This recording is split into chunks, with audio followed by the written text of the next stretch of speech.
नमस्कार। आज की वीडियो में हम कक्षा 8वीं के पाठ 5 नीति श्लोकः के श्लोकों का अध्ययन करेंगे। येषां न विद्या न तपो न दानम ज्ञानम न शीलम न गुणो न धर्मः ते मृत्युलोके भुवि भारभूता मनुष्य रूपेण मृगाश्चरन्ति।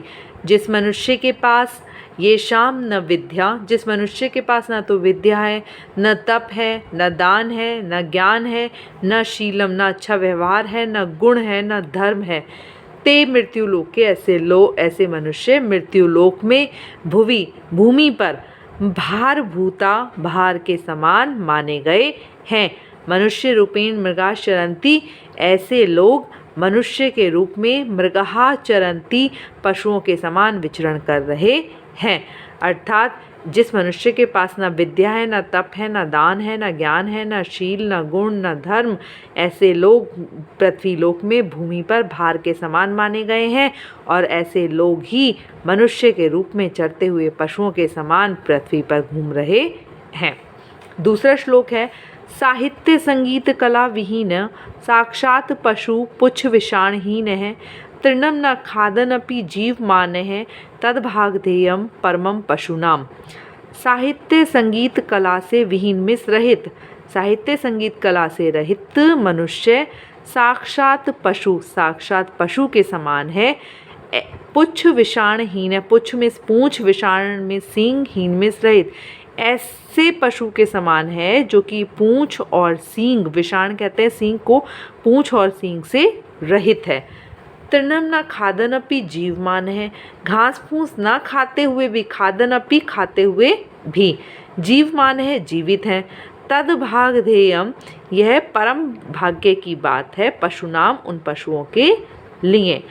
अर्थात वे मनुष्य जो साहित्य संगीत कला से रहित हैं, ऐसे मनुष्य साक्षात पशु के समान हैं और जिनके पूंछ और सींग नहीं है, घास फूस ना खाते हुए भी जीवित रह रहे हैं, यह उस प्रकार के पशुओं के लिए परम भाग्य की बात है। अगला श्लोक, विपदि धैर्यम अभ्युदय क्षमा सदसी वाक् पटुता युधि विक्रमः यशसी च अभिरुचि व्यसनम श्रुतौ प्रकृति सिद्धम ही महात्मनाम।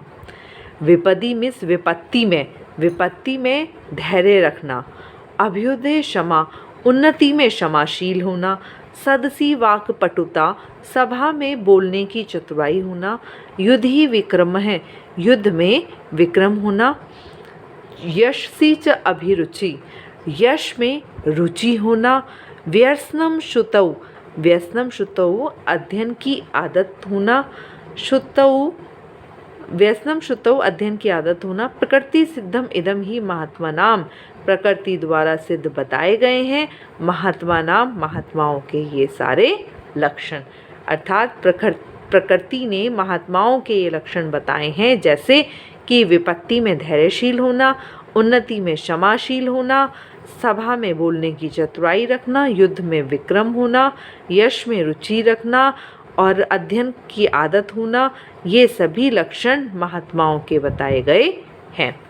अगला देखिए, श्रोतम श्रुतेन नैव न कुंडलेन दानेन पाणिन्ह तु कंगनेन विभाति काय करुणा पराणाम परोपकारेण न चंदनेन।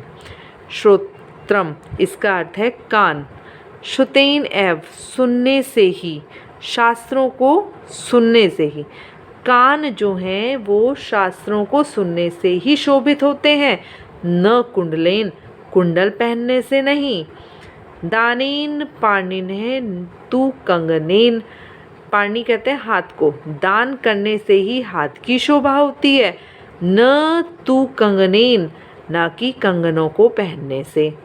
विभाति काय, काया शरीर सुशोभित होता है, करुणा पराणाम दूसरों पर करुणा दिखाने से, परोपकारेण परोपकार दिखाने से, न चंदनेन चंदन से नहीं। अर्थात कानों की शोभा शास्त्रों को सुनने से ही होती है, कुंडल इत्यादि पहनने से नहीं। हाथ की शोभा दान करने से होती है, कंगन पहनने से नहीं। काया हमारी, जो हमारा शरीर है, वो दूसरों पर दया दिखाने और परोपकार से सुशोभित होता है, न कि चंदन इत्यादि के लेप से। अगला देखिए, अगला है हमारा किम कोकिलस्य विरुतेन गते वसंते किम कातरस्य बहुशस्त्र परिग्रहेण मित्रेण किम व्यसन परांग मुखेन किम जीवितेन पुरुषस्य निरक्षरेण। देखिए, किम क्या, कोकिलस्य कोयल के, विरुतेन कूकने का, चहकने का, गते वसंते वसंत के चले जाने पर, कोयल के वसंत के बीत जाने पर, वसंत मौसम के बीत जाने पर कोयल के चहकने का क्या लाभ। किम कातरस्य बहुशस्त्र परिग्रहेण, किम क्या फ़ायदा, कातरस्य मिस कायर व्यक्ति के, बहुशस्त्र परिग्रहेण मिस अधिक शस्त्रों को धारण करने का क्या लाभ। यदि वह कायर है तो उसके पास कितने ही शस्त्र क्यों ना हो, तो उनको रखने का उसको कोई लाभ नहीं है। मित्रेण किम व्यसन काल परांग मुखेन, ऐसे मित्र का क्या लाभ जो व्यसन काल, विपत्ति के समय में, परांग मुखेन, मुख को फेर ले, अर्थात जो विपत्ति में साथ ना दे, तो ऐसे मित्र का क्या लाभ। किम जीवितेन पुरुषस्य निरक्षरेण, जीवितेन जीवित रहने से, किम पुरुषस्य ऐसे पुरुष का क्या लाभ, निरक्षरेण जो कि निरक्षर हो, अनपढ़ हो। किम जीवितेन पुरुषस्य निरक्षरेण, अनपढ़ व्यक्ति के, अनपढ़ पुरुष के जीवित रहने का क्या लाभ। अर्थात कि बसंत का मौसम बीत जाने पर यदि कोयल चहकती है तो उसका क्या लाभ। यदि कायर व्यक्ति बहुत सारे शस्त्रों को अपने पास रखता है और उनका प्रयोग नहीं करता तो उसका क्या लाभ। और यदि मित्र ऐसा मित्र हो कि जो विपत्ति में हमारा साथ ना दे, हमसे मुख फेर ले, तो ऐसे मित्र का क्या लाभ।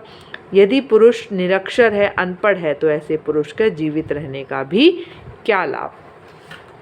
अगला देखिए, प्रारब्धे न खलु विघ्न भयेन नीचय प्रारब्धे विघ्न विहिता विरमन्ति मध्या विघ्नये पुनः पुनरपि प्रतिहन्यमाना प्रारब्धे च उत्तम जना न परित्यजन्ति।